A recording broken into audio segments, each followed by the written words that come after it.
Okay, for the study guide video, I'm going to do the very last page. I didn't do any of these problems with any classes. It covers both concepts and everything that will be on the test. So let's do 4 problems. Okay, so what we have to do here is we have to complete the square. So we're going to take this and do what we did on page 1, and then we're going to graph that just like we did on page 2. All right, so here we have A equaling 1. So remember, there's like one quilt, okay? There's multiple on ones, like there's 2, here's 3, and those work a little bit differently. So on this one, I'm going to go y equals x squared minus 6x, and then I have to figure out what completes the square.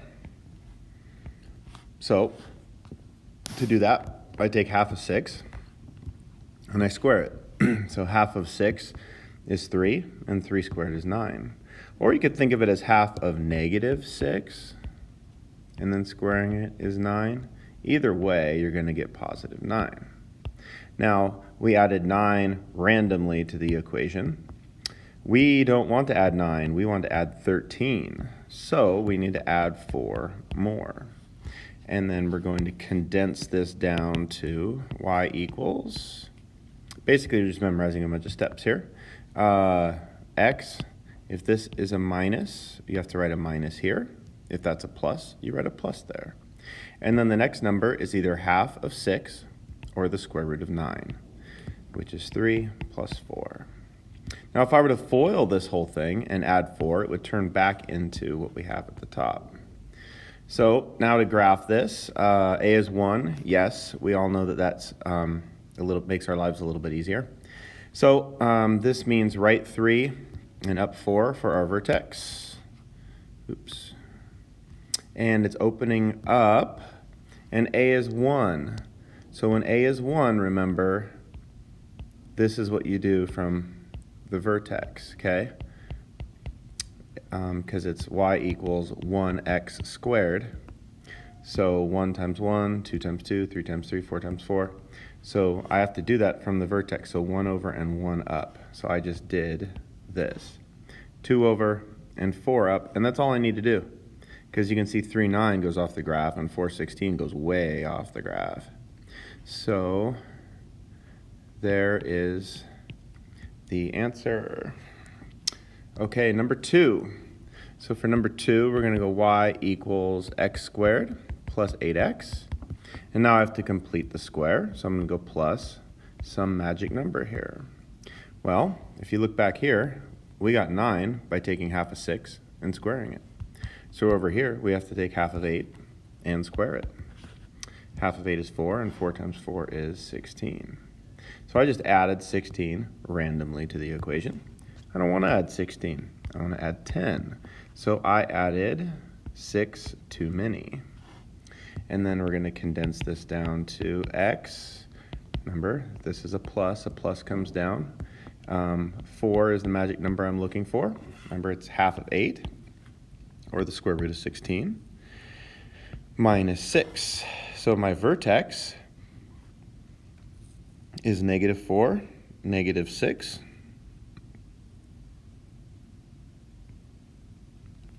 Remember, this is a negative 4 here because the formula is x minus h.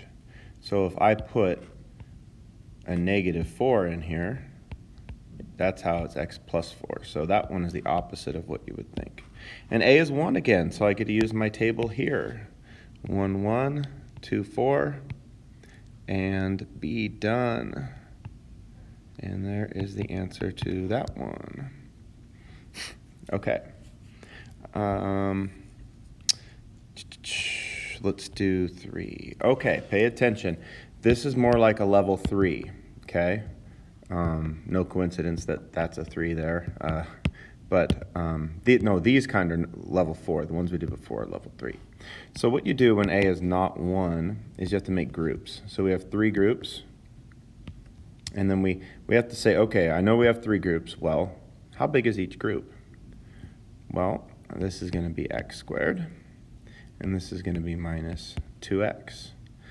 Because 3 times x squared is 3x squared. 3 times negative 2x is negative 6x. So that's how that works there. okay? Just to practice that step while it's fresh in our head, let's do it for 4. So on 4, I have 2 groups. So each group would be x squared plus 10x, because that's 2x squared and that's 20x. So now that problem is all set up for when we get over to it in a second. Okay, so we need to complete the square. All right, so we're going to go plus whatever magic number goes here.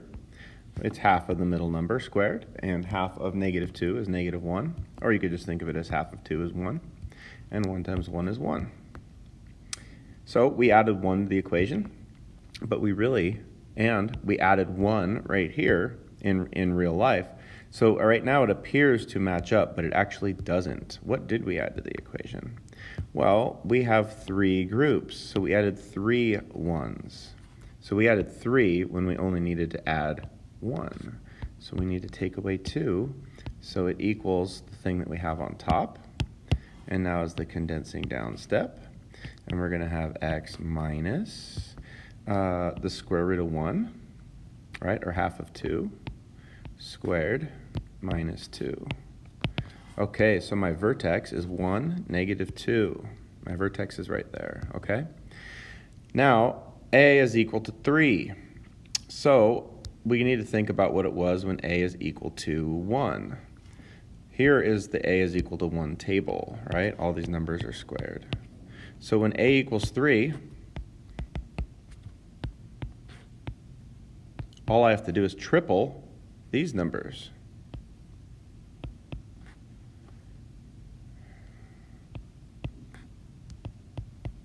Okay, we went times 3, times 3, times 3. And you can see most of those are going to go off the graph. So from the vertex, I need to go 1, 3. 1 over and 3 up on both sides. 2 over, 12 up. See if we have room. We just have enough room.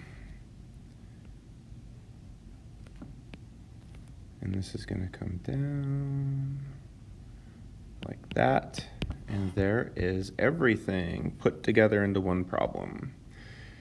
Now, if I were describing this transformation here, which is something you need to do on the test today, in one class, I explained it one way and one way another. I think in second period, I think they got it better, so that must mean that that way is better. So if you have to describe the transformation of how this thing, how it got there, just think about each little piece of the equation, okay? What did this do? Well, that moved us, I would just write that moved us down 2, right? What did that do? That moved us to the right 1. And then what did that do? This stretched it by a factor of 3. It made it more narrow. Now, if it was -3, it would have also reflected it, but this one is not a reflection. Okay, let's finish 4 here. Okay, so we already took out the 2, remember? And then we need to go plus whatever completes our square. And half of 10 is 5. And 5 times 5 is 25. So we just added 25 to the equation, but we needed to add 53. But you might remember from the last problems, we added more than 25. We added 2 25s because all this stuff is getting doubled. So we really added 50, but we need to add 53. Can you figure it out? We need to add 3 more. So now we condense it down. You can see it's just the same thing over and over again with slight, okay, to be fair, with slight variations. Plus half of 10, or the square root of 25, plus 3. And then if we graph that, this plus 5 tells us left 5, remember that's the opposite one, and up 3, so our vertex is right there. Let me erase this one so it doesn't confuse you. And then we have a stretch of 2.